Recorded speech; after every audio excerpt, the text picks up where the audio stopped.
I never expected anyone to be home that day. Zuri had left her book in my bag after class, and I thought I'd swing by, drop it off, and head to the cafe. I knew the house well. It had been like a second home to me during my childhood, so I didn't bother knocking. The air inside was warm, mixed with a scent of old wood and something faintly citrusy, like someone had recently cleaned. Kofi? I called softly, my voice echoing into the quiet space. No answer. I figured he might be in his room, headphones on as usual.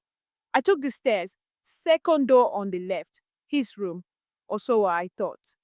I opened it without hesitation and found him standing by the window. Mr. Kofi stood shirtless, unaware of me.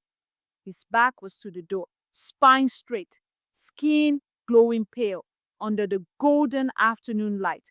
One hand rested on the window frame, the other holding a sketch pad loosely against his thigh. He was still, like a photograph, eyes gazing out at something distant. I froze, not out of embarrassment, but surprise. This wasn't just some man. He looked human, thoughtful, and oddly gentle.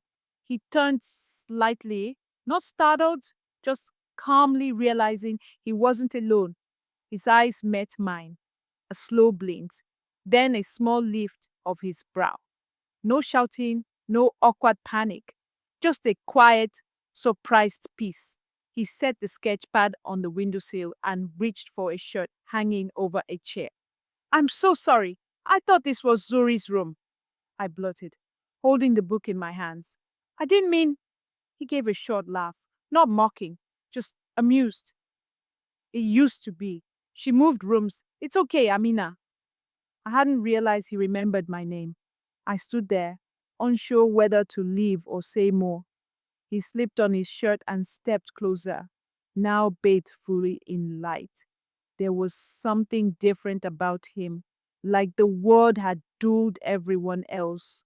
But he was still in sharp focus. You've grown up, he said, not in a creepy way, just observant. I nodded, holding the book awkwardly. I just came to return this. He smiled, taking it gently from my hand. She's at the library, but thank you. I nodded again, lingering a moment longer than I should have, then turned to leave. As I reached the top of the stairs, I heard him say, some people can see everything in a glance, Amina. That's rare. My pulse ran in my ears as I walked down the stairs. It wasn't what I saw that changed me. It was how I saw him and the way he looked at me, like I had truly been seen too. That moment settled somewhere deep in my chest, and I knew, without fully understanding why, that nothing would ever feel quite the same again. I couldn't stop thinking about him. Not obsessively, not in the way that makes you blush and hide your face in a pillow. It was quieter than that. A steady hum in the back of my mind, the way he stood in the sunlight, the way he didn't flinch when I saw him, the calm in his voice, the way he said my name like it mattered. I tried to push it away, to tell myself it was just a strange moment that would fade, but it didn't. I started noticing him more, the framed sketches in the hallway, the books on the shelves I'd never thought to read. I realized I didn't know him at all, yet I wanted to. A few days later, I saw him at the bookstore downtown. He was flipping through a poetry collection, his brow furrowed as if he was arguing with the page. I stepped forward. I didn't peg you for a poetry guy, I said casually. He looked up, that same slight smile pulling at the corners of his mouth. And I didn't peg you for someone who'd interrupt a man mid-argument with Rilke. I laughed, surprised he knew the poet's name. He handed me the book. Here, read page 24. I did quietly. The words were heavy, beautiful, aching. When I looked back up, something in my chest had shifted again. I like it, I said. Me too, he replied. It reminds me not to wait too long. That stayed with me. We ran into each other again, once at the cafe, another time at the park. Each time we talked, never about Zuri, never about anything trivial. It was always deeper, regrets, dreams we'd let go of. I didn't plan it, and I knew he didn't either, but something was forming between us. He told me he used to paint before life got in the way. I used to think that creating was selfish, he said. Now I think not creating is worse. I told him about how I loved writing but never showed anyone, how I felt like my life was a version of someone else's plan. He listened like it mattered, like I mattered. One afternoon, he handed me a book, a small worn novel with notes scribbled in the margins. It changed me, he said. Maybe it'll change you too.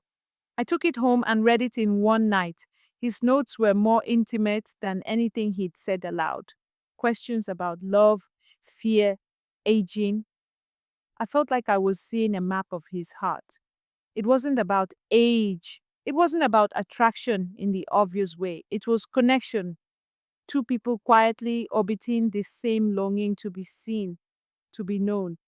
And somewhere in all of that, I realized I wasn't just curious about him anymore. I was drawn to him, and it scared me how much that comforted me. I started going to Zuri's house more often, and not just for her. Sometimes she wasn't even home. I'd tell myself I was dropping something off or just passing by, but I knew. He knew too.